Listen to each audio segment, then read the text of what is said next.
This is Special Prosecutor Larry Klayman. I'm the only lawyer ever to obtain a court ruling that a president of the United States committed a crime. For truth. For competition. As a young lawyer, I helped break up AT&T. That's why you have all your cell phones today. For sovereignty. For the Republic. I'm the guy who at Judicial Watch, which I founded, uncovered the Chinagate scandal. Millions of dollars going to the Clinton campaign, corrupting our political system. For the privacy of citizens. And I'm the only guy to have enjoined the National Security Agency from mass surveillance on hundreds of millions of Americans. Tearing it up. I'm the son of meatpackers in Philadelphia, Pennsylvania. I know how to slice and dice. Bringing it back. We're going to take this country apart and put it back together again in the way envisioned by our founding fathers. It's not just talk. We're not just regurgitating news stories. Larry Klayman, special prosecutor, is making the news. And now, here's Larry. Welcome to this week's edition of Special Prosecutor with Larry Klayman. As I always say, another very important show because things just get worse and worse and worse in our legal system.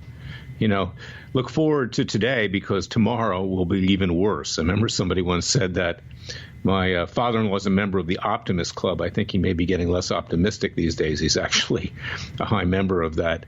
But let me tell you what's been going on here. And it's not just with regard to the President of the United States, Joe Biden, the attempts to impeach the president, to convict the president, but it's in our private legal system as well. And I'm going to bring on in our third segment my very fine client, Jackie Beard Robinson, who was defamed by Melissa Gorga, the so-called star of Housewives of New Jersey, Andy Cohen, who was Anderson Cooper's boyfriend, so to speak, and NBC and Bravo. I'm going to tell that story because this tells you how these large vested interests, whether they're political interests, corporate interests, labor union interests, or other interests, really rule the school and how the little guy frequently gets screwed. Pardon the French.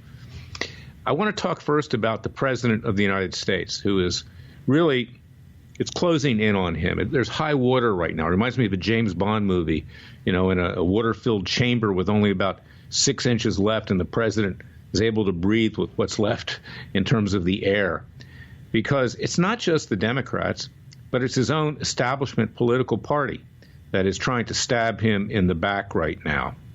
But let's talk about, even before I get to that, about the Bidens. Joe Biden obviously is not the sharpest knife in the drawer. He has this Cheshire smile, makes everybody kind of feel at ease, makes me feel ill at ease, and his son, Hunter Biden. And it's not really in question that the two of them engaged in bribery and corruption with regard to the Ukraine. I don't need to get into the specifics of that. I'm losing my speech just thinking about it. Everybody knows the story. But the president our president asked the president of the Ukraine to look into that as a favor.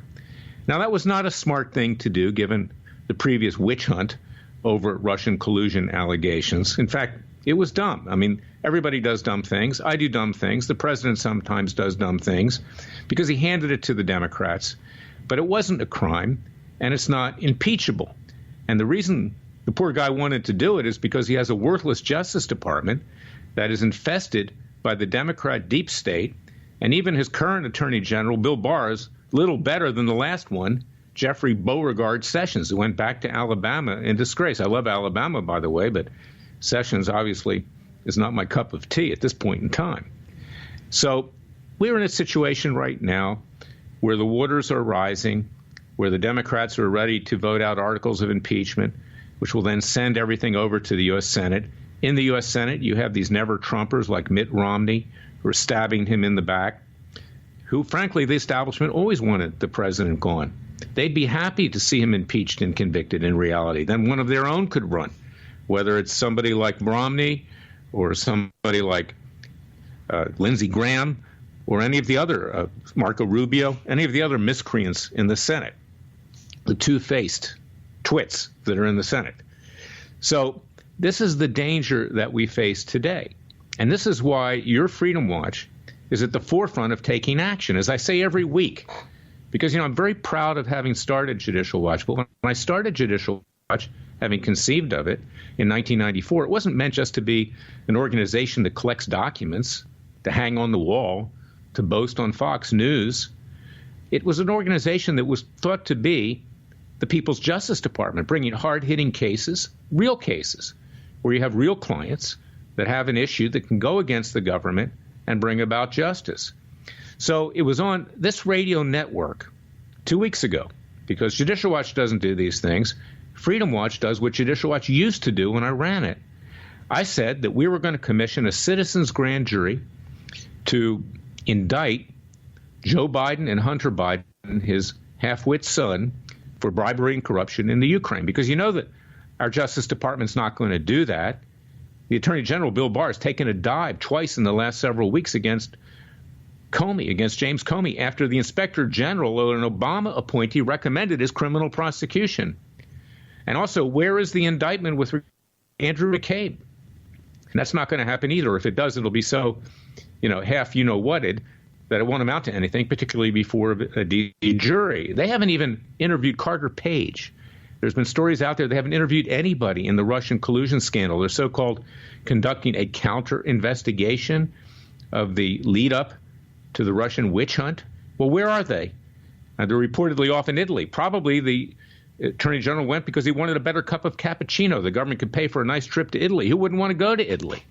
It's a great country. I have Italian clients, I can tell you that.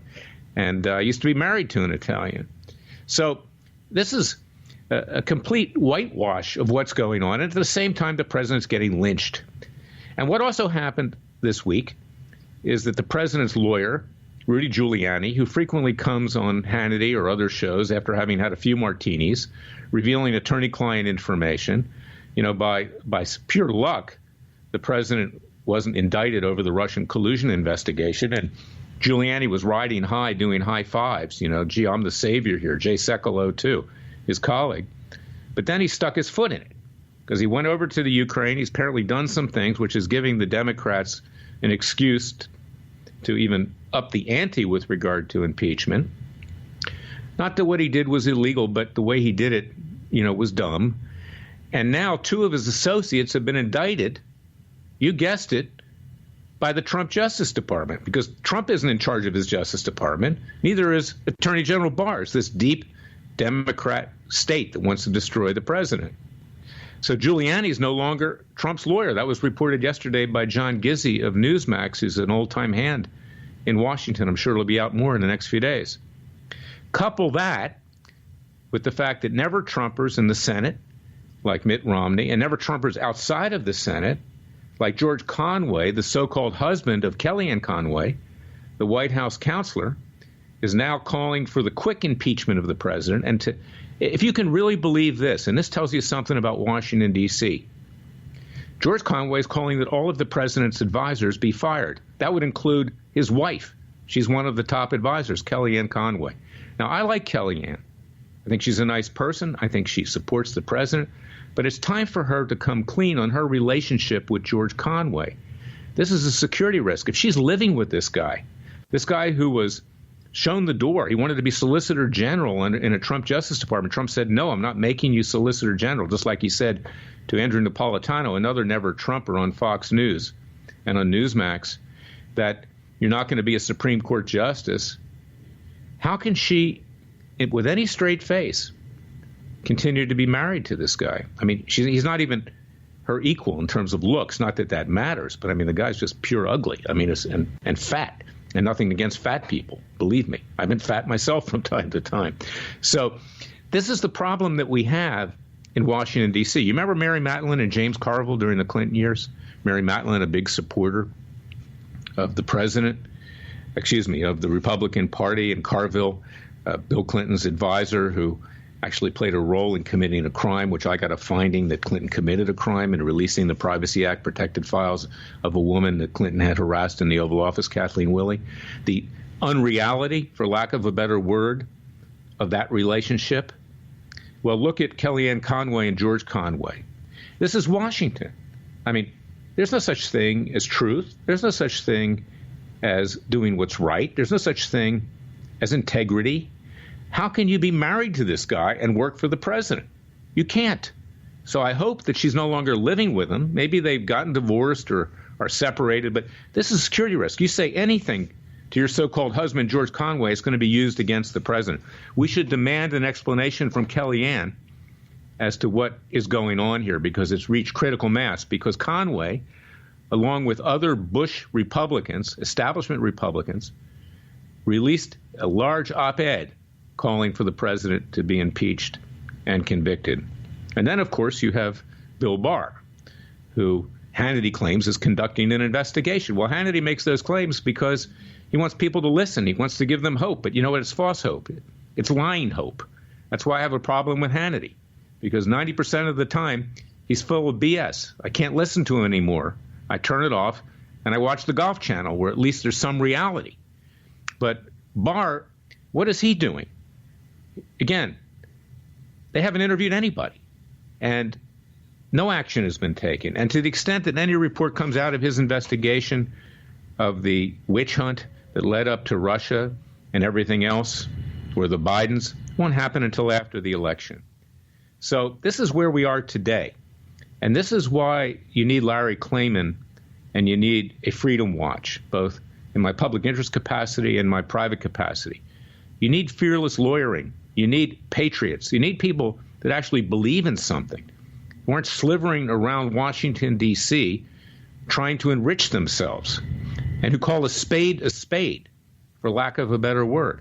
Now, when I come back, I'm going to talk about other hypocrisy that's out there and the action that we're going to be taking against the Bidens, in addition to citizens' grand juries. Because you need to know what's going on in the social media and in the media these days, because it's a full court press by the media, by Democrats on Capitol Hill, by never-Trumper establishment Republicans, by the courts to remove this president. If he's removed, this country goes down. You'll never see a country like we have it today. It'll be a socialist gulag. I'm going to be right back with the second segment of Special Prosecutor with Larry Klayman. Until then, go to our website at freedomwatchusa.org. Join our Justice League. Contribute to our cause, because we are your private Justice Department. You have no other.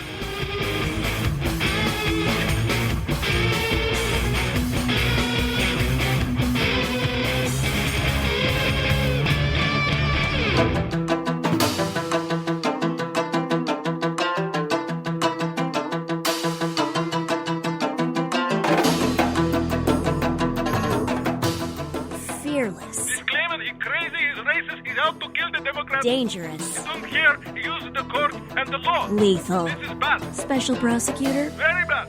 Larry Klayman. If you'd like to support Freedom Watch and this radio show, go to freedomwatchusa.org.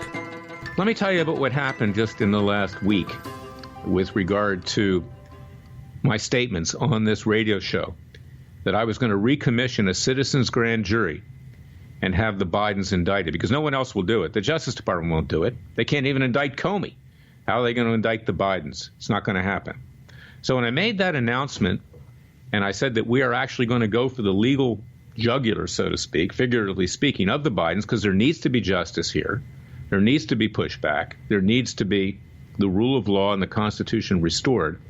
No sooner did I say that on this channel, but YouTube suspended all of our podcasts and all of our videos on Freedom Watch's YouTube channel.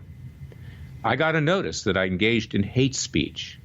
Hate speech is saying that we're going to enforce the rule of law against Joe Biden. Of course, I also had Joel Gilbert on talking about Trayvon Martin, where a false witness was provided to try to get him the electric chair in Washington, D.C., in Florida, my native state. Well, when that happened, I knew how to solve it. I didn't lose a beat. I didn't lose any sleep. I was in Washington at the time on the Corsi case against Robert Mueller. So what did I do? I sent an email to the lawyer that represents Google-YouTube in my antitrust case that I filed for myself and Laura Loomer, rather Freedom Watch and Laura Loomer, which is now before the U.S. Court of Appeals for the District of Columbia Circuit. That's Williams and Conley. That's Clinton's law firm of many leftist Democrats. And I said to this lawyer, you tell your client that unless our YouTube channel is restored in 24 hours by noon the following day, that I will bring a lawsuit against Google-YouTube. I will join the Bidens for colluding to take our site down, and you're going to have to answer to a court of law. I'm also going to inform the appellate court, the D.C. Circuit, of this shenanigans, because it makes our point as to why antitrust violations, restraints of trade are occurring in the discrimination against conservative speech.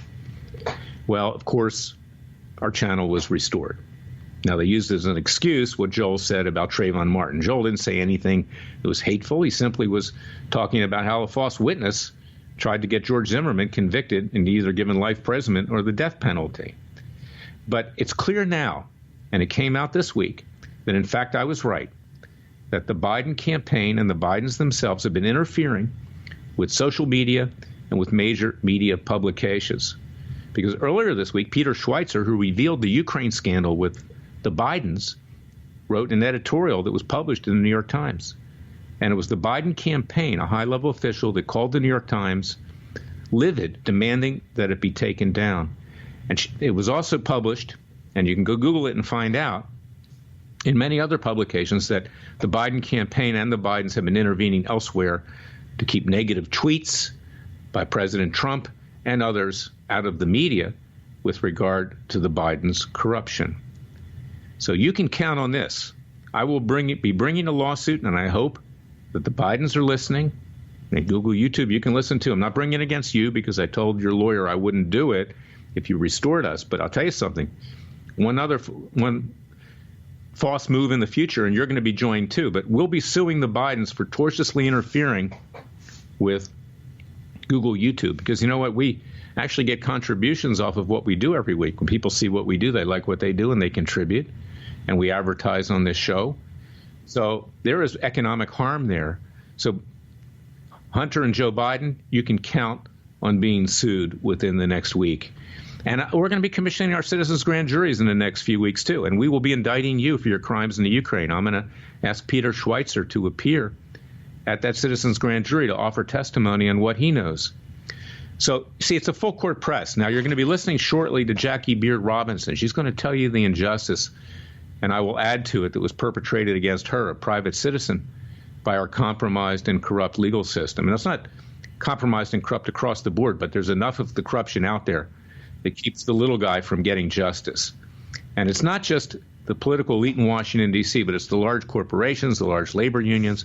It's the rich and powerful that run roughshod over ordinary people, because the judges and arbitrators know who scratches their backs and butters their bread. Not all of them. They're honest ones like Judge Royce Lamberth, like retired Judge Stanley Sporkin and others. But there are a lot out there that play the game with the best interests. And that's why you're Larry Klayman and Freedom Watch. We're pushing back. I'm going to be right back with Jackie Beard Robinson to explain the outrage that occurred in her arbitration with NBC, Bravo, Melissa Gorga of the Housewives of New Jersey, and Andy Cohen, Anderson Cooper's boyfriend. I'll be right back.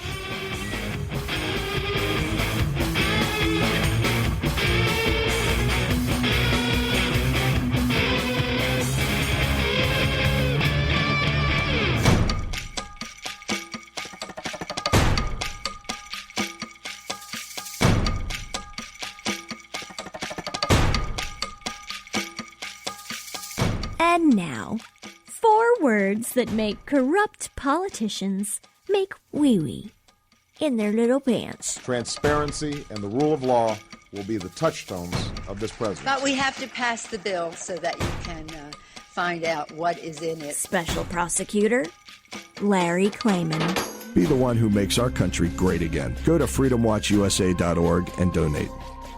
I'm back with my very fine client and friend, Jackie Beard Robinson. She's a fashionista. She's a very, very talented woman. She lives in South Florida. She had an opportunity, by chance, to meet Melissa Gorga, the so-called star of Housewives of New Jersey, and entered into a joint venture with Melissa Gorga. Didn't work out, and vindictively and maliciously, Melissa Gorga, who you all know about if you watch TV, defamed her with regard to NBC and Bravo. Andy Cohen, he chimed in, Anderson Cooper's boyfriend, and they accused her of stealing merchandise after that joint venture ended. That is called defamation per se. In that case, you don't even have to prove maliciousness, even if a public figure is involved. I brought the lawsuit on behalf of Jackie in the U.S. District Court for the Southern District of Florida, which is where she lives. Generally, you bring a defamation case in the community where you live, where it hurts you the most. And the judge there, a Clinton appointee, transferred the case to arbitration because the release that was signed. See, Jackie wanted to be on Housewives of New Jersey to promote her business and other things. And she was invited on there by Melissa Gorga. So they gave her a release. She signed it. But it didn't include and it didn't allow for her to be defamed on that very same show and on Bravo with a claim that she had stolen merchandise when that joint venture unfortunately ended with Melissa Gorga. And it's general black letter law that you don't release an entity or a person from liability for something that hasn't occurred yet at the time you signed the release. Plus, Jackie is an ordinary person, a special person, but she's not of the financial wealth and power of NBC and Bravo. And if such a clause exists in a contract, a release is a contract, basically it's voidable. It's an unequal bargaining position. And this release was procured through fraud. But in any event, it was sent to arbitration. And the arbitration service is called JAMS. Now, these arbitrators are chosen. See, this was inserted into the release. And generally, you can't nullify that in the release, even if there's fraud, where the matter will be heard, even though the court in Florida sent it over. It still stood in effect. So it went to a corporation, a arbitration service by the name of JAMS. And these big corporations like these arbitration services because they tend to rule in their favor to get more business. That's why they put them in there. So we knew that, and that's why we're still fighting to get the case back in court. We're going to be taking an appeal of that referral by this Clinton judge. But we got a very bad ruling this week. The case sat there for almost a year in front of this arbitrator. We had all this briefing. We did a lot of work. And finally, I asked the arbitration service, I said, where is the opinion? Because, you know, justice delayed is justice denied. Where is it? And you even have to pay for the arbitration. The defendants pay for half. Jackie had to pay for the other half. So you wanted your money's worth. So I said, look, you're asking us to pay money here, but where's the decision? Because there's been an injustice. The harm's ongoing. The harm to Jackie's reputation continues on. It needs to be rectified. In fact, people come up to her, you know, in her daily walk of life and make reference to what was said. So they came back and they said, well, we'll give you the opinion after you pay us $10,500. And I said, well, that's not right. I said, give us the opinion, and we're going to pay you. We haven't stiffed you for anything. But they held back, and then they claimed that the arbitrator couldn't be found even after we paid them their $10,500, and it came out late. And it was written such a bad way. It was written like a 10-year-old would write it. It was clear that the arbitrator wrote it just in the last few days, and he made all these major errors, either intentionally or in a grossly negligent fashion, and found that Jackie didn't have a claim. Now, we're going to be appealing that inside of the arbitration. But we're also going to be taking it to the 11th Circuit Court of Appeals, the Federal Appeals Court, because we want the case sent back to the federal court, which is where it belongs, where we can have a jury of Jackie's peers hear it. So I want to introduce you to Jackie Beard Robinson. She's just like you. She's somebody who has been harmed by a compromised legal system, in this case, the concept of arbitration, which these arbitrators are in the hip pocket of big corporations. And I want you to hear from her specifically about what happened to her and how she feels about what happened to her. Because you see, today it's Jackie Robinson. Tomorrow, it could be you and your loved ones. And this is why I'm working so hard as a private lawyer and at Freedom Watch to reform the legal system, because it is a stacked deck against the little guy. And we've seen that with President Trump. He's not a little guy, but of course you have this tremendous political establishment on both sides of the aisle want to see him impeached and convicted. But it also happens with people like you and me and Jackie. So Jackie, welcome to Special Prosecutor with Larry Klayman. Tell your story to our listeners, because they need to understand just how broken aspects of our legal system are today and what happened to you. I'd like to just go back a little bit to this whole business situation that, you know, and make it real clear about this, is that Melissa and I were in a business together. We had a store for a year. I was on the Housewives in New Jersey because they invited me to be on the show. I was never paid not one dime to be on that show, ever. So in December of 2016, when I ended our business relationship and you know, they went on to start filming in January, Bravo called Jackie Beard Robinson to come on as a guest and tell my side of the story. Our case, Melissa and I were already finished and done in the court of law. We diminished our business together, and we were finished in January. So they called me in February to come there and to tell my side of the story. And I said, I hemmed and hawed about it, and I was like, I don't know. I mean, whatever. And she'd been on every media, channel saying that I stole her clothes in the middle of the night. Well, first of all, they never put not one single red cent into that business. It was totally mine. It was a storyline for her.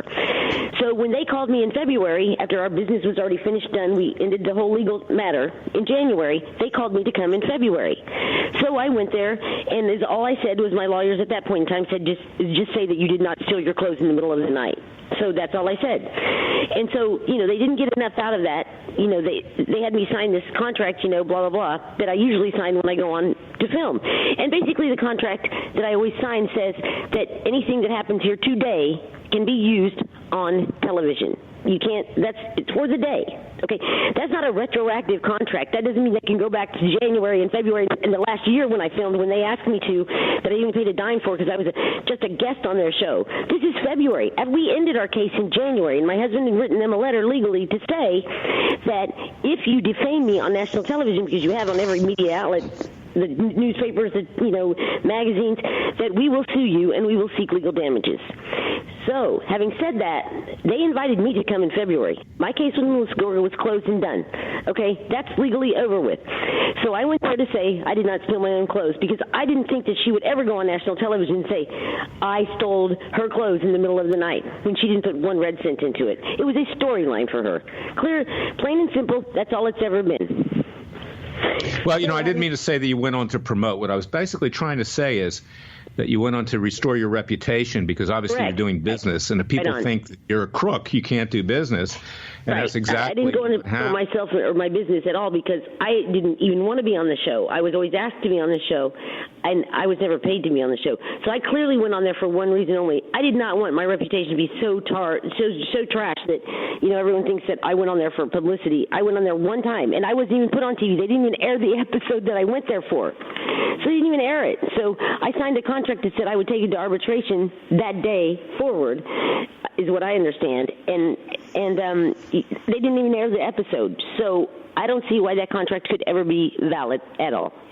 Well, it can't be valid. It was procured through fraud because they knew what they were going to do. They knew they were going to defame you when you signed it. Okay, and that's, of course they did. And that's, of course they did. Obviously, they wouldn't have done that. I mean, these people are not stupid. They're bright. But you see, ordinary people like you, and good people, I don't mean ordinary in that you're not special, but they use you as the whipping boy, as the fulcrum for ratings, to boost things up. They create scandal. Now, it's fine to have a good sense of humor, but you don't accuse somebody of being a crook. And that's what they did here. And that's why we went into federal court in Palm Beach County, and we asked for a jury to decide this for your peers. That's where I think it should be, with a jury. It shouldn't be with an arbitrator of their choice, really. Right. And the bigger story here is, from a public interest perspective, is that this is one method that large corporations, labor unions, and other big vested interests use to protect themselves. They write these clauses into releases and contracts with talent, your talent, and others.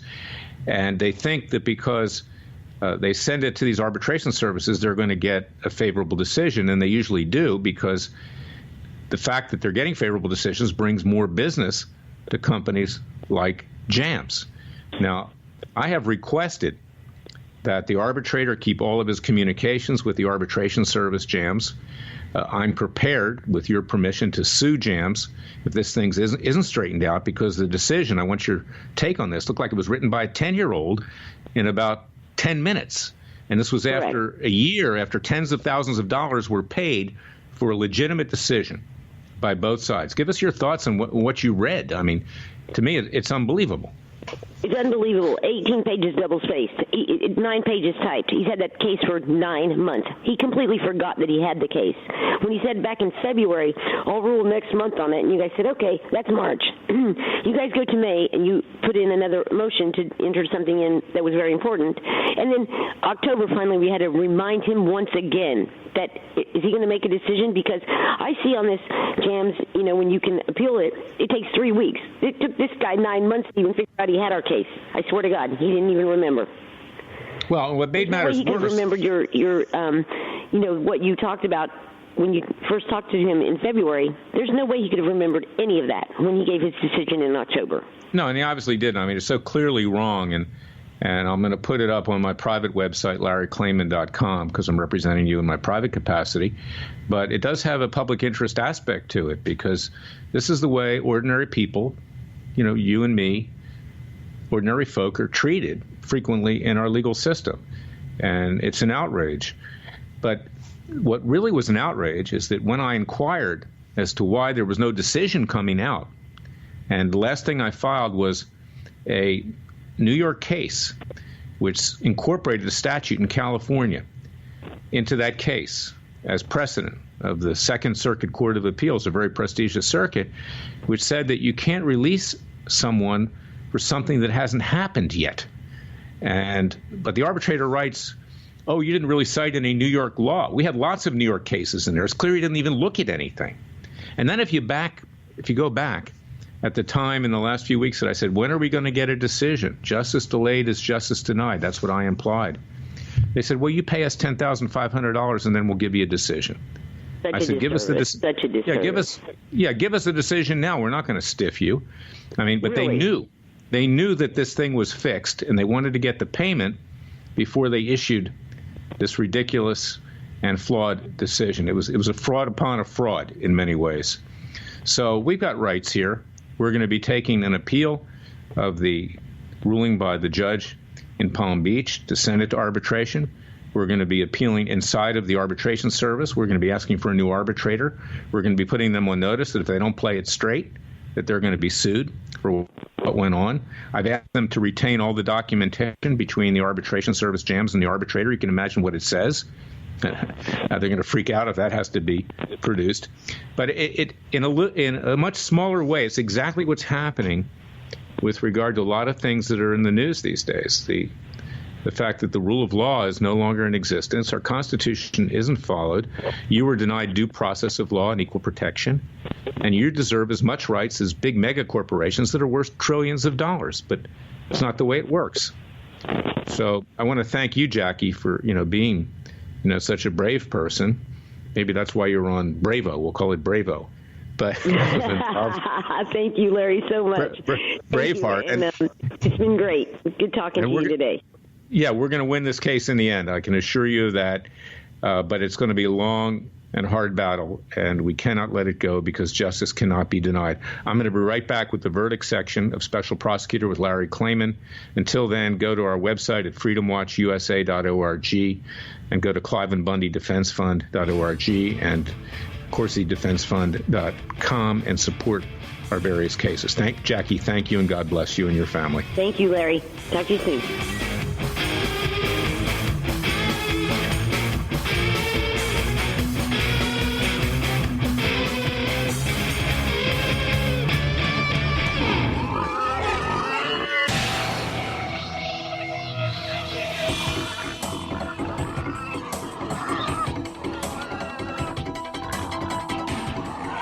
Before he was a trial lawyer, he sliced him and diced him. People used to ask me, Larry, what caused you to start Judicial Watch and now Freedom Watch, given the powerful forces in this country that put you at risk? In a meat packing plant. I'm the son of meat packers in Philadelphia, Pennsylvania. I know how to slice and dice. A very special prosecutor, Larry Klayman. If you'd like to support Freedom Watch and this radio show, go to freedomwatchusa.org. Now, fellow patriots, this is why we need to reform our legal system. Whether it's the judges, whether it's arbitrators, whether it's corrupt lawyers, whether it's bar associations that try to eliminate lawyers that take on the rich and powerful or the vested interests on the left, and that's certainly increasing. And next week's show I'm going to dedicate to that issue because there's a lot of examples of bar associations trying to remove conservative lawyers, including yours truly, I might add, and they're not going to succeed. But this is what we face today, and you see it with the president. You see it with Jackie Robinson. You see it with Larry Klayman. You see it with others in society. And you see it with yourself. Now, remember that all of you are under mass surveillance by our intel community, by National Security Agency, by the CIA, by the FBI. The president can't even have a phone call in the Oval Office with the president from another country without being wiretapped. We live in an Orwellian state. We live in a police state. And I say this to fellow conservatives. Wake up, okay? Not all conservatives believe like I do and like you do. They think a police state is great. When it comes to law enforcement, they can do whatever they want. But, on the other side of the coin, that kind of power is the kind of centralized power that the left believes in. A police state is something which is generally utilized by socialist and communist countries. Can't have right to carry arms. Second Amendment would be out. Can't speak freely. You can see what's happening in Hong Kong today, in communist China. You can see what happens in North Korea, in Iran, and other places. And this is why we need to pull together, because as Benjamin Franklin said, either we all hang together or we will hang separately. And that's where we are today. And it is frightening what's going on, because you see, we have a lot of crises at home and around the world, not just uncontrolled illegal immigration here, not just a bunch of radicals running around the country from every conceivable group trying to destroy the fabric that was created by our founding fathers in 1776 so they can take this country over. But we have crises in North Korea, in Iran, in Venezuela, in other flashpoints around the world. And what are we spending our time doing? Trying to impeach the President of the United States and to convict him. This is exactly what happened. Clinton's impeachment was warranted. Monica Lewinsky was the least of it, but the Republicans didn't even have the guts to do that. They should have gotten over with and moved on. But while that whole saga was going on, and it was orchestrated by the Republicans, Newt Gingrich, not my friend Bob Barr and some others, but Newt Gingrich, just to weaken the Clinton-Gores, so Gore wouldn't be elected, as vice president in the 2000 elections. While that was happening, Osama bin Laden was building up, and of course we had 9/11. Now, the same thing is true here. We're taking our eye off the ball, is that we have these crises. The Democrats are trying to create instability for the stock market, so they hope that'll get them to win in 2020. They're trying to destroy the economy. They're trying to destroy the country, because they figure first they have to destroy it, then they'll take charge, and they'll build it up, and they're socialist, atheist, pro-radical Muslim, pro-radical atheist, pro-radical feminist, pro-radical LGBTQ communities, pro-radical African-American, pro-radical Jewish left. Okay, remember, I'm a Jewish Christian. I'm very proud to be Jewish. I'm telling you straight up, because I'll also criticize my own people. Okay, and the Jewish left is extremely destructive. They're destructive here. They're destructive in Israel. They're doing the same thing in Israel. They're trying to destabilize that country. And they are equally as bad as the radical Muslims. They're the flip side of the same coin. So we have to call a spade a spade. And that's why we at Freedom Watch are bringing citizens' grand juries to hold the guilty accountable, why we're bringing hard-hitting lawsuits, why we are trying to break up the social media companies that are discriminating against free speech and hold them accountable, why I've become an expert in defamation, because anybody that says anything that challenges the radical left will be destroyed and vilified. And that's why you, people, my friends, my patriots, need to support Freedom Watch. You need to support this channel, because I'm able to say the truth on this channel. And you need to hear the truth, because you're not getting it from Fox News. You're not getting it from the other networks. You're not getting it from the other media. I'm not in it for myself, ladies and gentlemen. I've put my neck on the line here, but I need your support.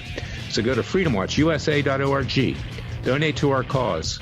Tax-deductible contributions. Donate to Cliven Bundy Defense Fund.org. Donate to Corsi Legal Defense Fund.